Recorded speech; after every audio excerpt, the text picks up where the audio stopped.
लोगों में कर्तव्य बोध इतना ज्यादा हो कि वो समय पर दफ्तर पहुंचे, अपने दायित्वों को निभाने के लिए आगे बढ़कर काम करे।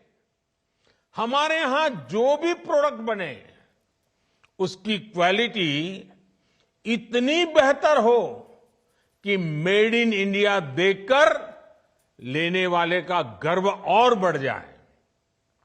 जब देश का हर नागरिक जिस भी भूमिका में है, जब वो अपने कर्तव्यों को निभाने लगेगा तो देश भी आगे बढ़ चलेगा।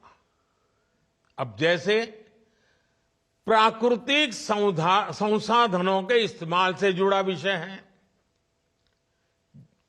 जब जल संरक्षण को लेकर गंभीरता बढ़ेगी, जब बिजली बचाने को लेकर गंभीरता बढ़ेगी, जब धरती मां को बचाने के लिए केमिकल का इस्तेमाल कम होगा, जब पब्लिक ट्रांसपोर्ट के ज्यादा से ज्यादा इस्तेमाल के प्रति गंभीरता होगी, तो समाज पर, देश पर, हर क्षेत्र में बहुत ज्यादा सकारात्मक प्रभाव पड़ेगा।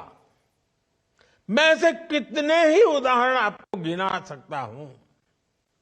आप भी मानेंगे कि छोटी छोटी बातें हैं, लेकिन इनका इंपैक्ट बहुत बड़ा होता है। स्वच्छता के जन आंदोलन को नई ऊर्जा कैसे दी जाए, इसके लिए भी आपके सुझाव अहम होंगे। हमारे युवा आधुनिक लाइफस्टाइल के साइड इफेक्ट का मुकाबला करें, इसके लिए आपके सुझाव अहम होंगे। मोबाइल की दुनिया के अलावा बाहर की दुनिया भी देखे, ये भी उतना ही जरूरी है। एक शिक्षक के तौर पर आपको ऐसे कितने ही विचारों की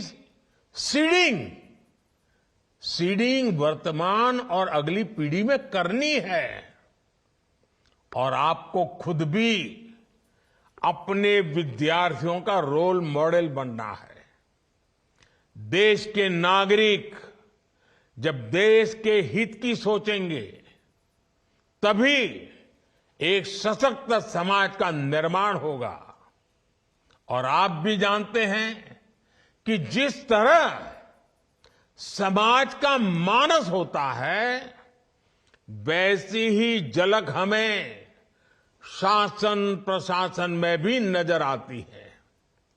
मैं अगर शिक्षा के क्षेत्र की बात करूं, तो उससे जुड़े भी कितने ही विषय हैं।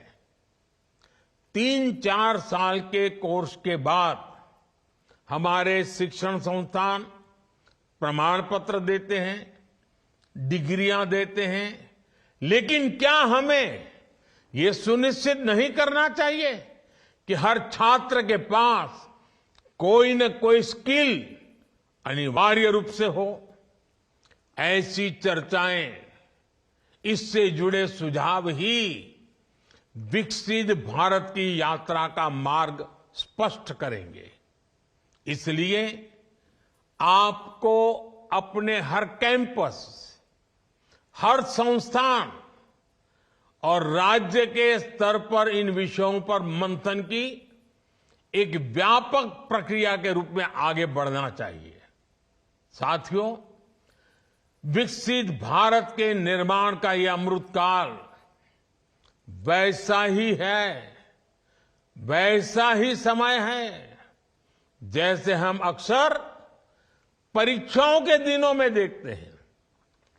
विद्यार्थी अपने परीक्षा के प्रदर्शन को लेकर बहुत आत्मविश्वासी होते हैं, लेकिन फिर भी अंतिम समय तक वो कोई कोर कसर बाकी नहीं छोड़ता। हर विद्यार्थी अपना सब कुछ झोंक देता है, समय का पल पल एक ही देह से जोड़ देता है, और जब परीक्षा की तारीखें आ जाती हैं, डेट डिक्लेयर हो जाती है तो ऐसा लगता है पूरे परिवार की परीक्षा की तारीख आ गई है। सिर्फ विद्यार्थी नहीं, बल्कि पूरा परिवार ही एक अनुशासन के दायरे में हर काम करता है। हमारे लिए भी देश के नागरिक के तौर पर परीक्षा की डेट डिक्लेयर हो चुकी है।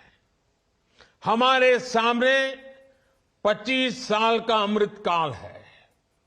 हमें 24 घंटे इसी अमृतकाल और विकसित भारत के लक्ष्यों के लिए काम करना है। यही वातावरण हमें एक परिवार के रूप में बनाना, ये हम सबकी सामूहिक जिम्मेवारी है।